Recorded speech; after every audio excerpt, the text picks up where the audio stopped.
Welcome to the PIO Podcast, a place for all things public information related for police, fire, EMS, and local government.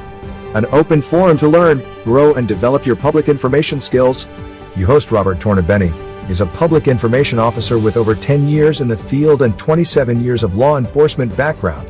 In each episode, we will explore different aspects of the public information officer profession. Weekly, we will delve into the field of public information by talking to other PIOs. So sit back and enjoy this episode.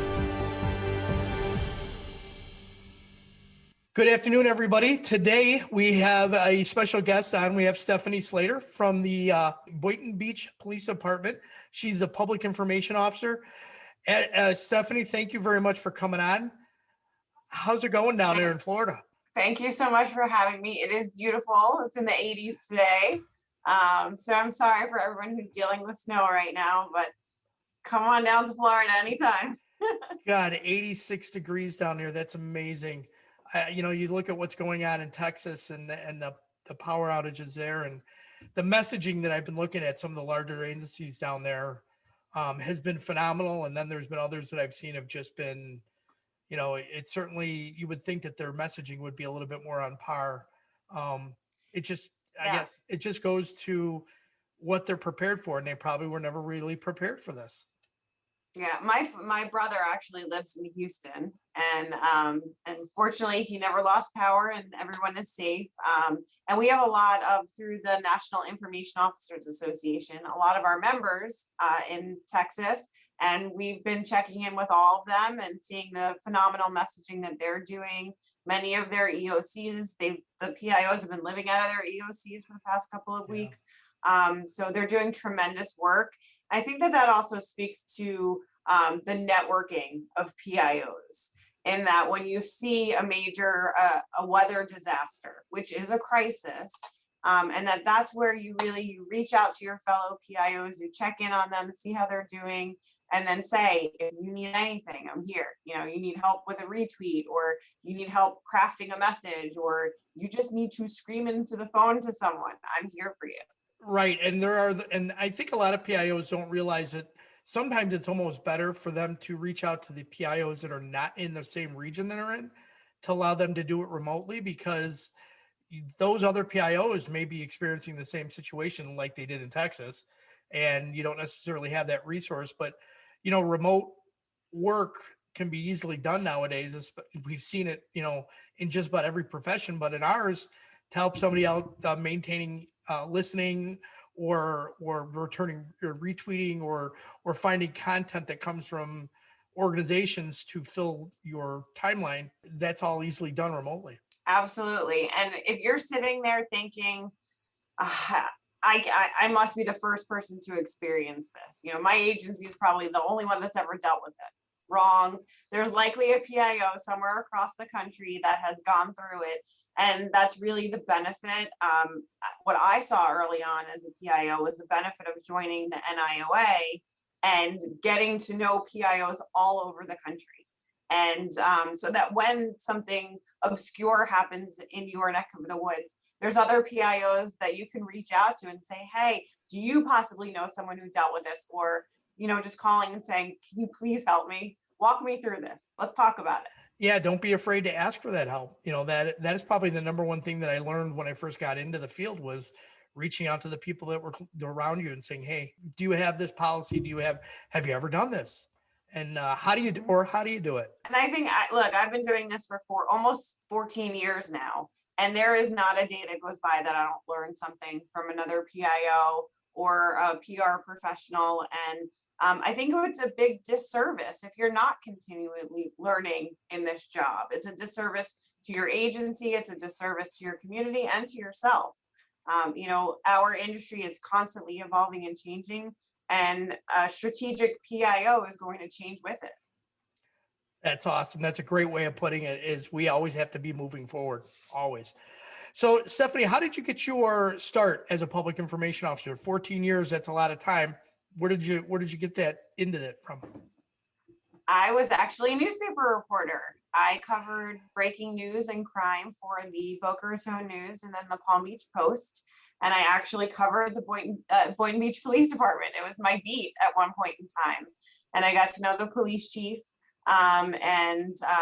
Just in covering the agency, the position presented itself to me.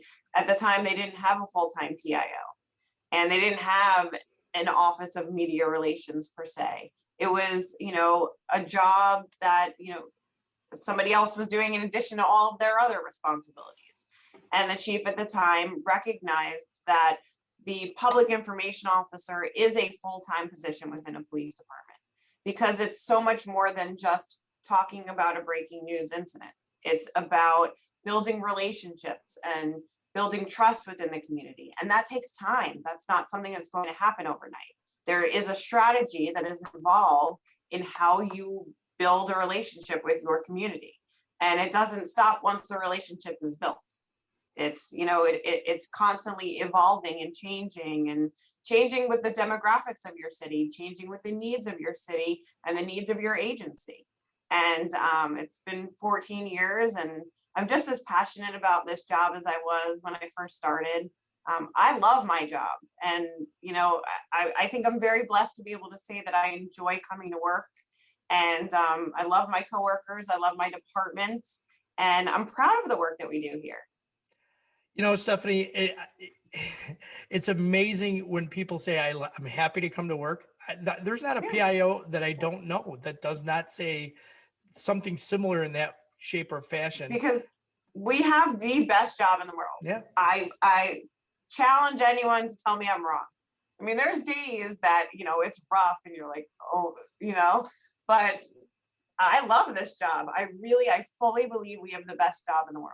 I agree. We get to brag, especially in law enforcement. I get to brag about heroes. I come to work and I get to brag about heroic work that human beings are doing. Absolutely. It's a great way of putting it. So you said you have an office of media relations. So is it more than one person in that office, or is it just you?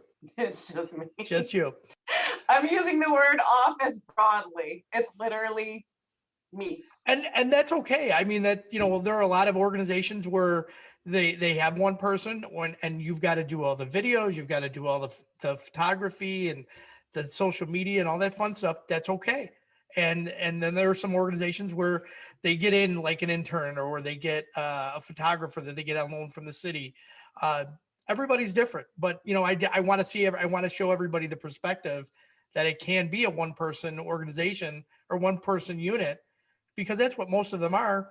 And like you said before, previous PIOs, their job was interlaced with another job that was the actual job that they were doing. So really, they were kind of really distracted because PIO work was secondary or tertiary at best. Right. And I do have an intern, and we brought her on to work on a podcast. Nice. Because it had been my goal to do a podcast on some of our cold cases. And we had a homicide from 1996, and at the time, it didn't get the news attention that it should have gotten. And we wanted to kind of breathe new life into the investigation. And I did not have the time to do it. And we brought in Maxanne Miller, who's been with us now a year and a half as an intern. And she did a phenomenal job on a 6-episode podcast called Rosebud. And People Magazine actually just did an article on it and had it on their show. And, hopefully we'll be able to solve the case as a result of this podcast. So I didn't have the time to do it. I didn't have the expertise to do it. So we reached out and had an intern come in. What a unique way to come up with a method to address a cold case, especially a homicide. And the media is not going to cover it later on. They may do the anniversary thing if it was really high profile, but if they never paid attention to it back then, they're probably not going to follow up on it now. So great way of doing it with a podcast. That's awesome, especially with all the true crime podcasts that are out there right now.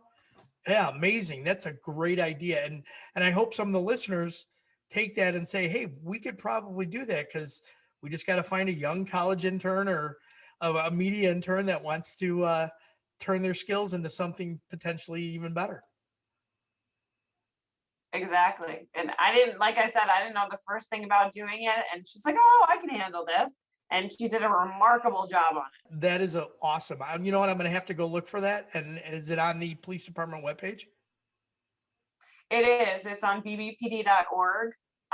There's a link to it right on the homepage. It's also on Apple Podcast, and Spotify, I believe, and Spreaker. Okay, awesome. Looking forward to it. And you know what? I will put a link to it once I find it into the notes of the podcast. So if the listeners want to go and pay attention to it, they can go and look at it. That's awesome.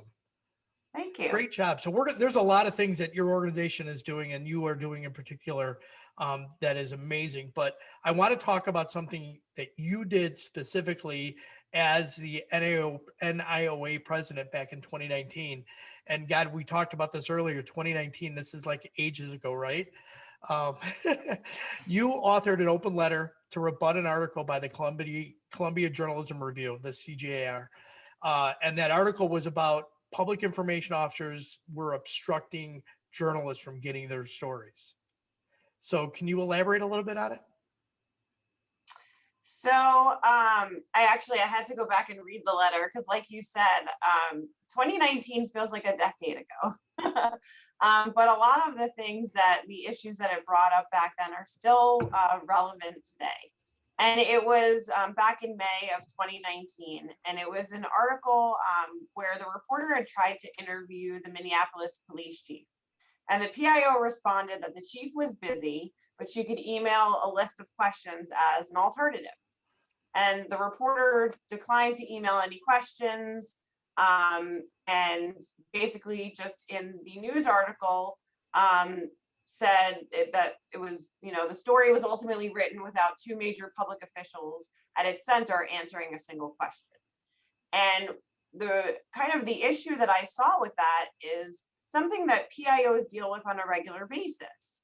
That it's not, the CJR piece made it seem like the PIO was refusing to answer.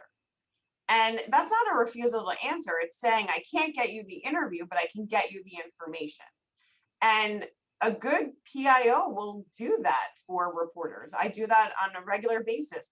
My chief has a lot on his plate. He has meetings on a regular basis. He serves, the city manager and is responsible for, all of the work that, she's putting on him, in addition to him running a police organization. Now, if there was a hard deadline, I would do my absolute best to get those questions answered. There have been many occasions where our local media has said, we'd love to interview your chief, and I'll respond by saying, I just looked at his calendar and I don't know when I can get you in, but I want to get you the information. Can you please email me the questions? This is not me trying to manipulate the message or control the message. This is me legitimately wanting to help help the reporters and get them the information they need. But knowing that my chief is not going to be accessible to them the way that they prefer, I still want to get them the information. And I didn't at the time. I was president of the NIOA. And, I was speaking on behalf of 500 plus members who are, basically saying that we work tirelessly to message on behalf of our agencies in an effort to keep our community safe. And the title PIO is helpful sounding because that's who we are. We're helpful. And we work on a daily basis to shape narratives, which is critical for building trust and changing perceptions of law enforcement, of city, of fire departments, of health, emergency managers. The narratives are not so much about image management. The narratives are about informing the public of real work that's being done every day by public safety professionals. And that's part and parcel of what I wrote in this open letter, because I felt, as president of the NIOA at the time, that it was important to get that point across, that we are in the business of helping keep our community informed, empowered, engaged, safe. And what is the difference if we answer your questions over email or over the phone, or we're still giving you the information you need? And there's many a times that my chief has just been way too busy to stop and speak directly to that reporter. And I'm still able to help them. And we're not getting in the way. We're working together. And because the bottom line is we want to inform our community. exactly. And I know there were a couple parts in that article that the article, then they reference another person that usually talks about how obstructionist officers are and the method to address it. But there was a couple comments that caught my eye. And one of them was, we don't have access to the officers on the scene or the detectives immediately involved in the case. And they're not allowed to speak to those people at the time. And I'm thinking, well, the reason you're not talking to the detective right away is because the detective's on the investigation. The officers at the scene may not be able to provide you that information because they may only have bits and pieces. If it's a major Correct. crash or a shooting, it might be they're trying to talk to the guy that's on the perimeter, and he doesn't know that information, or she doesn't know that information. And then that's our job as a PIO, is to get that information, put it all together, and deliver it as a package to them so that they don't have to go to 10 different people. And what detective, when they're on there running around trying to solve a crime, wants to get on a phone with a reporter or sit down with a reporter and have a conversation, before they're done with the case? Very few that I know of.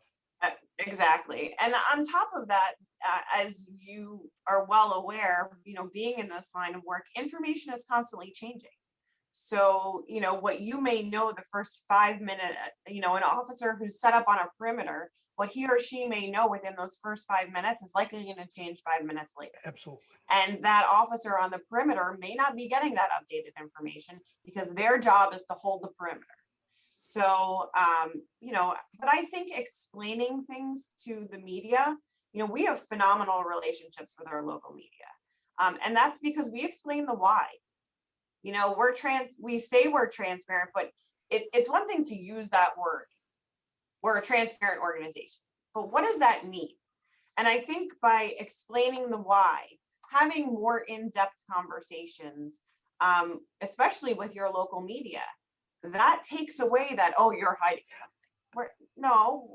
We're not hiding anything. We're going to tell you what we know, when we know it, when we can confirm it. And I think explaining that goes a really long way. I agree. And I think part of the problem with some of the public information officers that may have kind of soured maybe to the media in a sense is they've been caught in gotcha moments, or they've been less than forthcoming because they're trying to control the narrative, and they don't have that relationship connection with the reporters and the journalists that are out there. And I think, like you said, it's important to, I've met every journalist that I've ever worked with. I've sat down with them. Mhm. I've asked them, how would you prefer to do things? I said, this is the way I like to work. How do you like to get information? And I think once you come to that understanding, and then they understand that you want to give them what you can, what is ethically and acceptable within our field, and not give them too much to give away information on a case, because I've seen that happen. I think that maybe is part of the issue with some of the reporters that may have gotten jaded, because now they're looking at these PIOs for maybe some of the larger organizations that are just tired of getting hit with the gotcha, where they may actually show up on an interview and the basis for the interview is not even the real interview. They're going to pull something else out and say, well, what about this? And those are a lot of times those peripheral things are coming in and make people upset. Go ahead. No, I mean, those are all valid, very valid points and reasons. But I think that the important thing to remember is, if you are in this position as a public information officer, you have a responsibility to get to know your local media. You have a responsibility to build that symbiotic relationship with them. It's not just it shouldn't just be the reporters reaching out to you. I have reporters that I text with on a daily basis. They know my husband's name. They know my daughter's name. I know who their spouses and their children are. We know about each other's lives. We take the time to get to know each other because we need each other.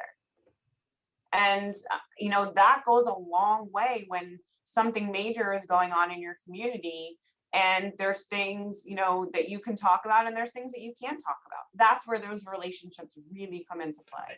That is an imperative thing I think every PIO needs to take note on, is that building those relationships, because I think that eliminate 90% of the issues that you're going to have with a journalist when you run into those, why aren't I getting the information I want, or why can't I speak to that person?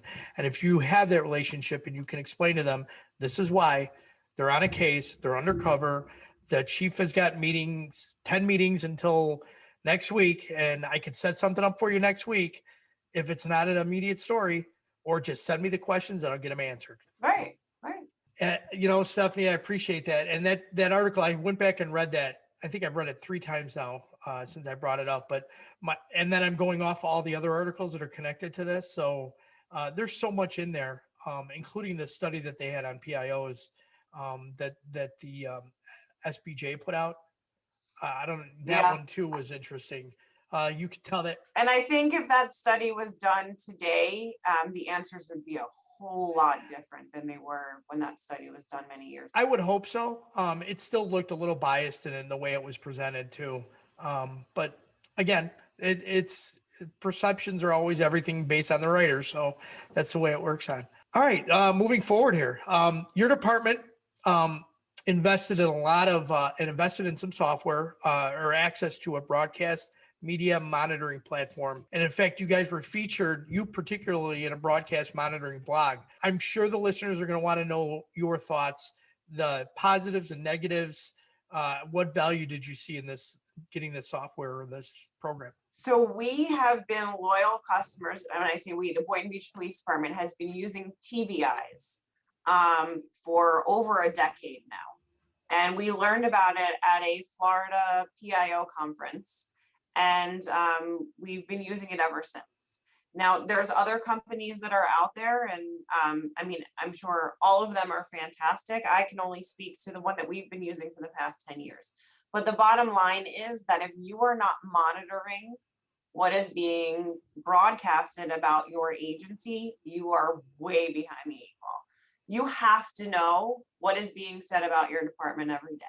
So for us, in order to do that with broadcast, we have been using this company. What I love about it is that I get a daily update. So anytime I have keywords that are set up, and anytime my police chief, our deputy chief, our city manager, anything that says Boynton Beach Police, anytime it is mentioned anywhere on national television, I get an email in the morning and in the afternoon, and it actually sends me the clips, which is amazing, because then I have a digital archive of all of our news coverage that I can, I save in our cloud. It comes in handy a lot when we do community presentations. I'll often share those news stories on our social media with in case you missed it, and it also allows us to hold to know what's being said about us, and when needed, hold the media accountable if information is not being presented accurately. Is this software, or it's not software, it's more of a notification system based off of keywords. Is it an expensive thing for your organization to purchase? I believe it's $3,600 a year. Their prices may have gone up, but in the grand scheme of things, no, we build it into the budget every year. Like I said, there's other companies out there that do it, and that I've heard wonderful things about as well. The bottom line being that your agency must monitor the media. You have to know what's being said about you. And there's technology out there to do that. And that's, this is the company that we use. But I look at it every single day, so that I know what is being said about my department. That's awesome. I think that there are a lot of PIOs that have not even thought about that. I know in the last few years, PIOs have really gotten into the archiving for social media software. This is probably that next thing that they're going to really have to do, because I don't, even in the market that I'm in, there's not probably one agency except for Chicago that I know of that would have TVIs. I did look at TVIs for our agency, and I did pitch it, but they were in the process of trying to jumble other things, and they're like, we can't put it in the budget right now. We'll Right. submit it next year. But I do know that I don't think that is an astronomical number at all for a program like that. No, in the grand scheme of things, it's not. But it's critical to know, you have to know what is being said about your agency. And if there's not the money there, you can also set up Google Alerts. I would hope that every PIO has a Google Alert set up for their agency and for their chief executive. And that you can set that up for daily, weekly, but that's anywhere, so if you're not paying for TVIs, you can, if the local TV station puts it on their website, you'll at least get an alert that it's on their website, and you can look at the news coverage that way. There's a workaround for somebody that can't afford it. That's awesome. Thank you, Steph. All right, so I want to really talk about this because I noticed you had posted something about this on Twitter a couple of weeks ago, and it's about your brand. Boynton Beach has been working really tirelessly on their brand development, and I saw a picture that you put up, and I'm going to put it in the notes with the podcast.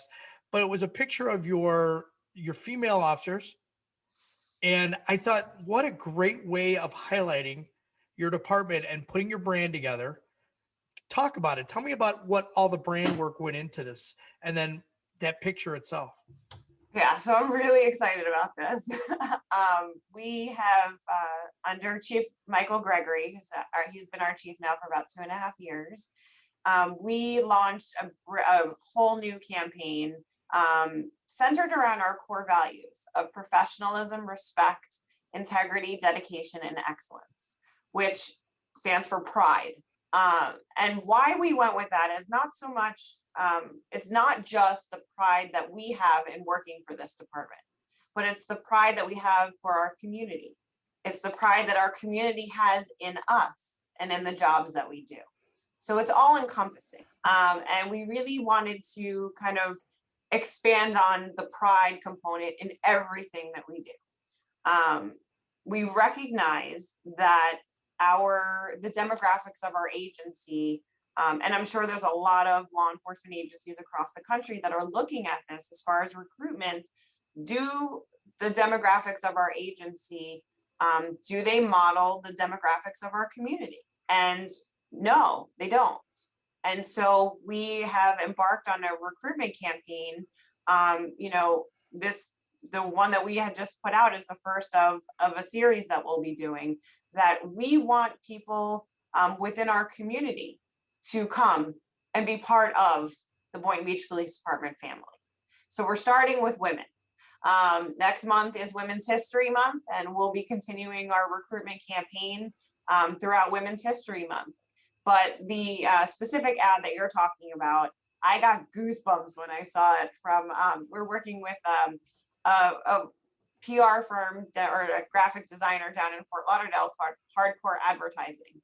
And they have helped take all of the vision in my head and make it a reality. I am not a graphic designer, but I had all of these ideas, and I was able to work with their graphic designer to kind of make it a reality. And this Empower Women was our campaign, or our motto. And it's a group of incredibly powerful women within our agency. They're all road patrol officers, different ages, and different seniority here within the agency. And they all were really excited to be part of this recruitment ad. We bought advertising space in a National Police Women magazine, and we're hoping to get it up on some billboards here in our area, and really just showcasing the strengths of women in law enforcement. And I don't think we see enough of that. I don't think we do. There's some we have a chief up here in Aurora, Illinois, Kristen Zeman. She's phenomenal. Zeman, yes. Oh, she is phenomenal. And she's just, she's such a petite officer, but she is just a powerhouse in personality, and absolutely love her. But this is when I saw this ad, I'm thinking, this is what we need more of. These are the showing this diversity, and then showing the different ranks and the different appearances of your officers in the department. This is an amazing job that you did. Thank you. I'm really, really proud of it. So how many people worked? Was it the branding that you were talking about, the pride moniker or acronym? Was this something that, I know that you said the chief and obviously you were involved in, but was it more than that, or was it just you and the chief? Oh no, it was more. It was in our entire police department and our community. So what we did was we came up with a list of about 25 words that could be used as core values for a police department. And we put it out internally, and we also sent a survey to our community and asked them to pick, of these 25 words, what are your top 5? And interesting that the number 1 word internally and the number 1 word externally were exactly the same, and they were integrity. So yeah. And then, we kind of, we looked at the rest of the words that were, kind of the same. And then ultimately, it was the chief's decision on which of those words. But it kind of made sense based on all of the words and what they were framing, the pride. And when I talk about the fact that I love my job, I take a lot of pride in what I do. And you talk to the members of our agency about why they get up every morning and do what they do. Why do they put on their vest? Why do they deal with some of the worst of society? Because they have pride in the work that they do, and they genuinely care about their community. I have an awesome responsibility of showing the community every day that there are fine men and women in this agency that genuinely want to do good work and help their community. And like I said, I can't think of a better job than that. Well, keep the brand work up, because I'm looking forward to seeing more of this and seeing what you're doing. And these are the things where we say, look to see who else is doing it. And for all those other PIOs out there, look at what Boynton Beach is doing. Look at what Stephanie is doing with her campaign there. And think about how could you take some of the things that she's doing and use them in your organization. Don't be afraid to use other people's ideas.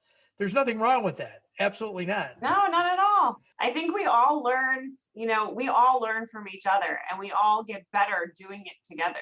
I welcome conversations with any PIO that is embarking on a rebranding or a recruitment campaign. Call me. I'll be glad to share further with you what we're doing and how we're doing it, and help you along the way. Wow, be careful with that, because you may get a lot of phone calls. All right, so let's switch gears. So the job as a PIO, as it pertains to social media, how do you look at it? It's exhausting. Yeah, it can be.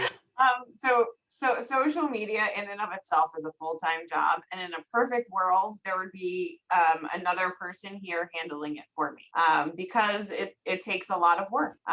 So I have gotten really, really good at strategizing and organizing my time, and just getting as much as I possibly can done, but understanding that at the end of the day, like, I have a 5-year-old daughter and a husband, and that need me. So my work-life balance has definitely changed over the years since I've been married and had a family.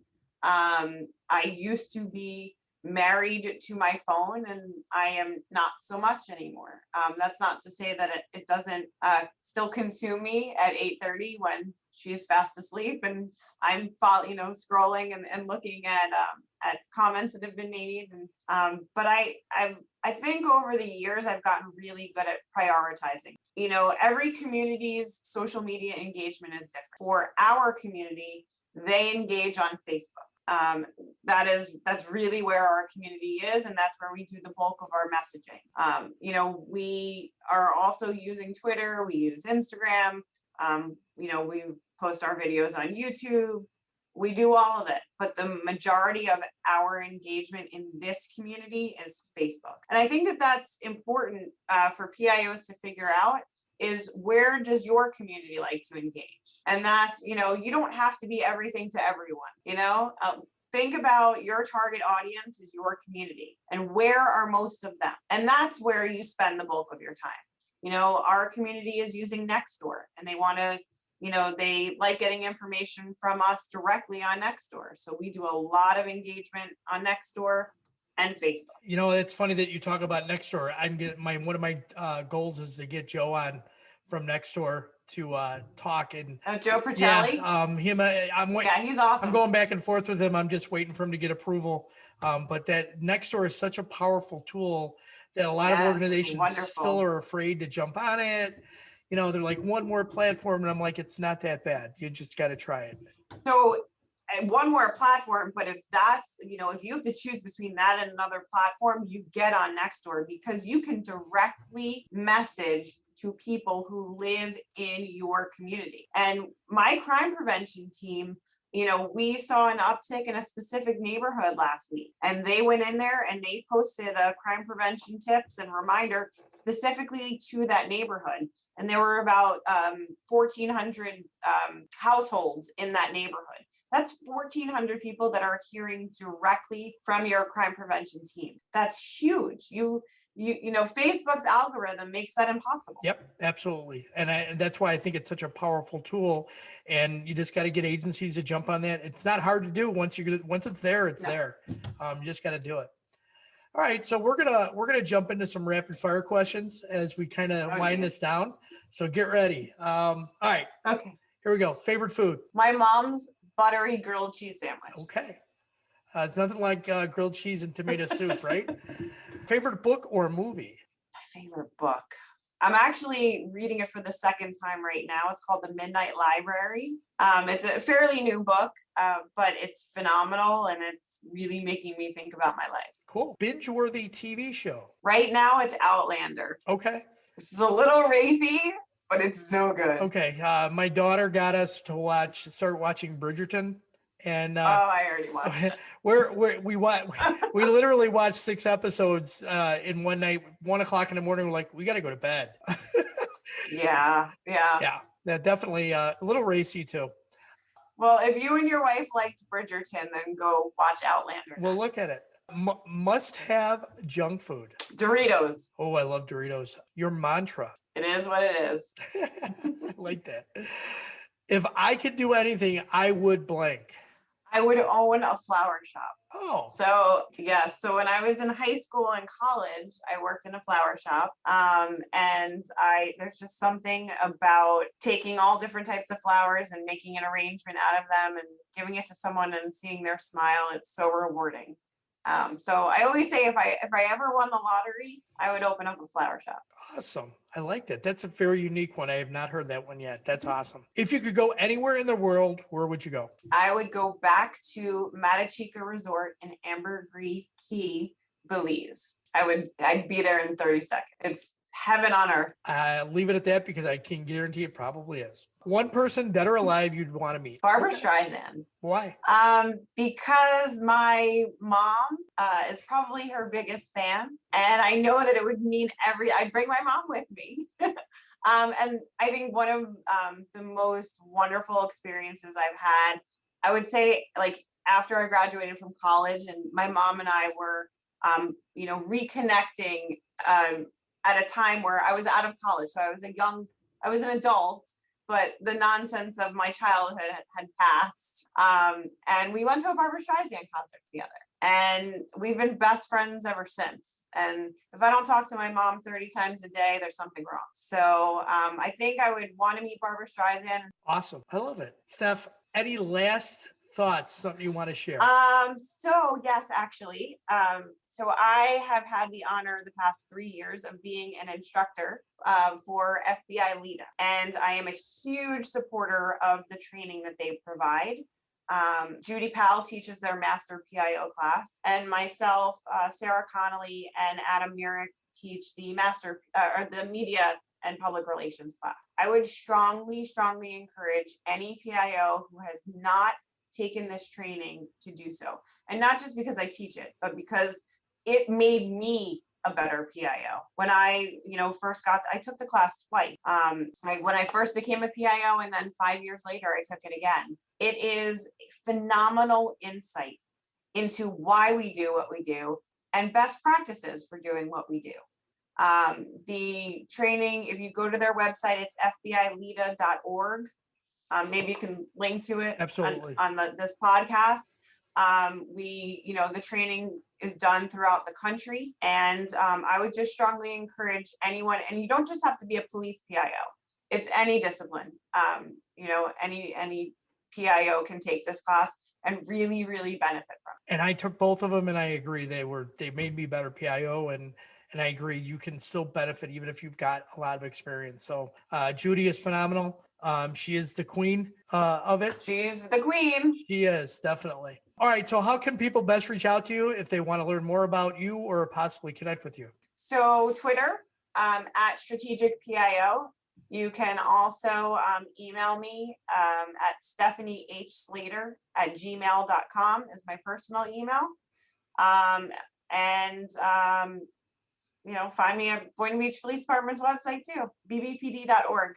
Awesome. Stephanie, thank you very much for coming on the podcast. I really appreciate you doing this. The stuff you gave us was awesome. I'm sure our listeners are going to just absolutely love it. Thank you so much for having me. And thank you for doing this podcast and giving PIOs a voice. Oh, thank you. That was Stephanie Slater from Boynton Beach Police Department. Thanks for coming on the show, Stephanie. We hope you enjoyed this episode. If you would like to contact the show, please email us at thepiopodcast@gmail.com. Be sure to subscribe to the podcast to get notified of the latest episode. If you are listening on a platform that allows reviews, please give us a review. We appreciate any review, good or bad. It helps us improve on each episode. Until next time, be safe.